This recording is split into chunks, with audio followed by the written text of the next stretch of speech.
Horror कहानियाँ TV. गूंज।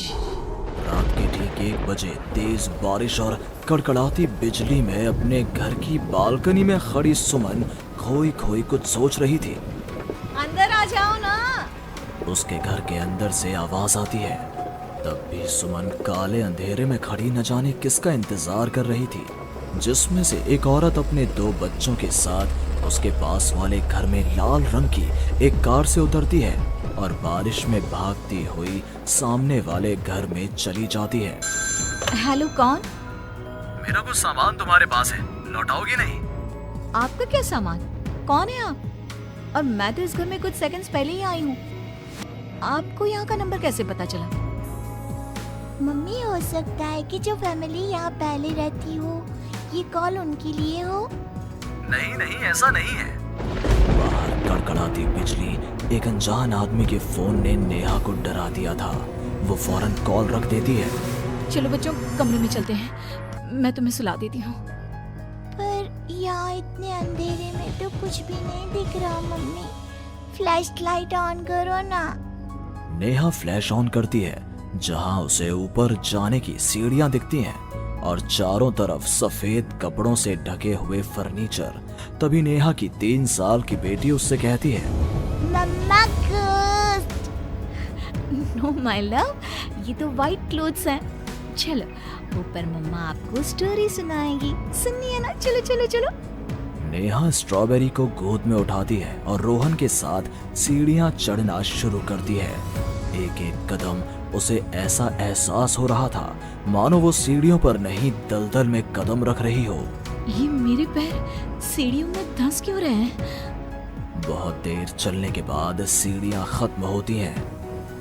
ऐसा लग रहा है मानो मैं जन्मों से बस चल ही रही हूँ। जैसे तैसे थकी हारी नेहा ऊपर कमरे में पहुंचती है। जैसे ही फ्लैश बेड पर पड़ता है, वो देखती है कि उसके दोनों बच्चे पहले से ही बिस्तर पर सो रहे हैं। मेरा सर चकरा रहा है। बच्चे तो मेरी गोद में थे, यहाँ कैसे आ गए? और वो भी मुझसे पहले। नेहा कुछ समझ नहीं पाती और बेसुध होकर जमीन पर गिर पड़ती है। अगली सुबह उसकी आंखें सूरज की किरणें चेहरे पड़ने से खुलती हैं। नेहा बालकनी में जाती है, जहां उसे सुमन अपने बालकनी में खड़ी दिखती है। ऐसा लग रहा था मानो सुमन रात भर से वहीं खड़ी थी। सुमन नेहा को मुस्कुराकर देखती है। हेलो, मैं यहाँ कल ही शिफ्ट हुई हूँ। मेरे हस्बैंड का यहाँ ट्रांसफ़र हुआ है। आसपास कहीं घर ही नहीं मिला, तब 40 किलोमीटर दूर यहाँ ये घर मिला। आप यहाँ पर कब से हैं? पता नहीं, सालों हो गए, यहाँ कोई आया ही नहीं। पर अब तुम आई हो तो राहत सी लगी। आओ ना घर पर। हाँ हाँ, क्यों नहीं, मुझे भी कंपनी मिल जाएगी। वैसे कल रात ना यहाँ कुछ अजीब महसूस किया मैंने। मैं आकर बताती हूँ। नेहा सुमन से मिलने उसके घर जाती है और पिछली रात हुए इंसिडेंट के बारे में उसको बताती है। ये तो कुछ भी नहीं है नेहा। ऐसे तो कई इंसिडेंट्स मेरी एक फ्रेंड के साथ भी हुए हैं और रोज होते ही हैं। सुमन अपनी कार में बैठी अपने नए ठिकाने की ओर बढ़ रही थी। जंगल के बीच से गुजरती वो खुद से कहती है, ये सिविल इंजीनियर्स की लाइफ ना बड़ी मुश्किल है। कहाँ जंगल झाड़ी में रहना पड़ेगा। कार एक घर के पास रुकती है। लीजिए मैडम, हम आ गए। आपको कुछ जरूरत हो तो मुझे कॉल कीजिएगा, मैं ये बगल वाले घर में ही हूँ। सुमन घर के अंदर जाती है। डाइनिंग टेबल पर पहले ही खाना रखा हुआ था, पानी का ग्लास भी, टीवी ऑन ही था। ऐसा लग रहा था मानो अभी अभी यहाँ कोई था या है।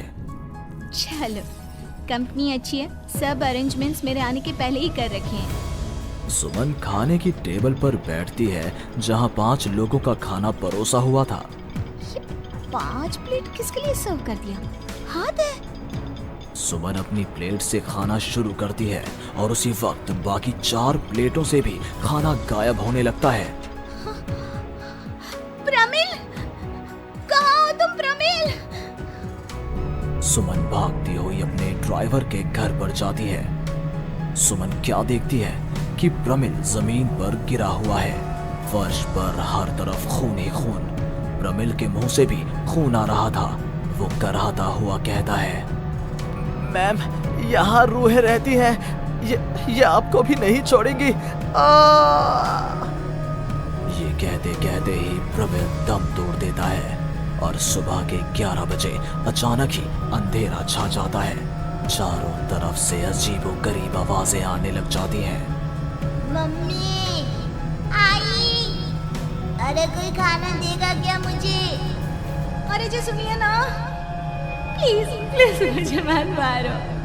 पापा बचाओ, ये लोग कौन है? सुमन अपने दोनों हाथों से अपने कान को बंद कर लेती है और जोर जोर से चीखती है। अचानक एक सन्नाटा चारों ओर फैल जाता है। सुमन प्रमिल के घर से बाहर निकलती है। चारों ओर घुप अंधेरा, वो भी कुछ देख नहीं पाती और वापस अपने घर की ओर लौट आती है। इससे अच्छी तो मौत होती, ये मैं कहाँ फंस गई। मम्मा गोदी। अरे सुमन, क्या मरने वरने की बात करती रहती हो? जाओ मेरे लिए चाय बनाओ। ये कौन बोल रहा है? तभी अचानक से घर की लाइट्स ऑन हो जाती हैं। सुमन देखती है कि वो किचन में है। उसके ठीक बगल में एक औरत, जिसके बाल उसके चेहरे की ओर थे, गैस के फ्लेम में अपने दोनों हाथों को पका रही थी। तुम कौन हो?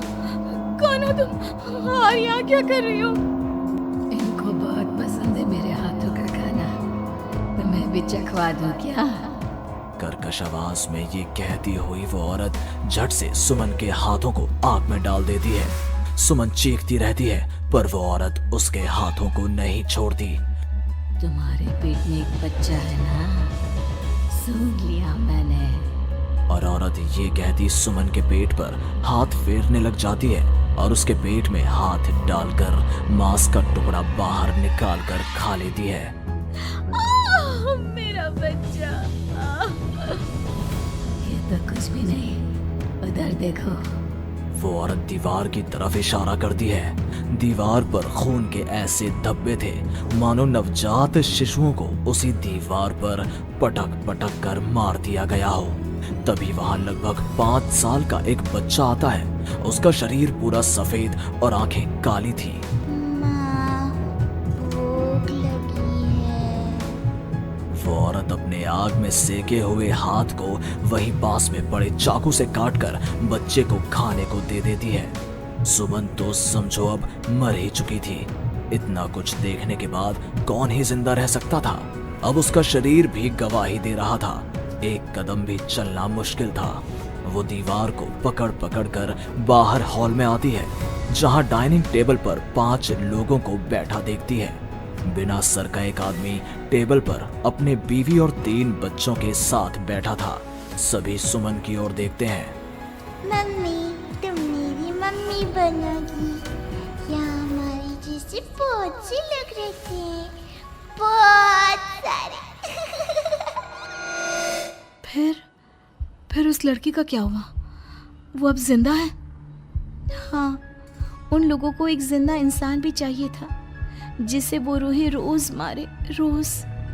पता नहीं कितनी ही रूहें हैं, आज भी 1-2 तो दिखी जाती हैं। वो लड़की तो बस निकलने का राह ढूंढ रही है, पर वो निकलेगी कैसे? क्या कोई तरीका है? हाँ, किसी और को उन रूहों के हवाले कर देना, यही एकमात्र रास्ता है। तो उसने किसे उन आत्माओं के हवाले किया? किया नहीं, अब करेगी। तुम्हें ये वही घर है और वो लड़की मैं हूँ। अलविदा नेहा।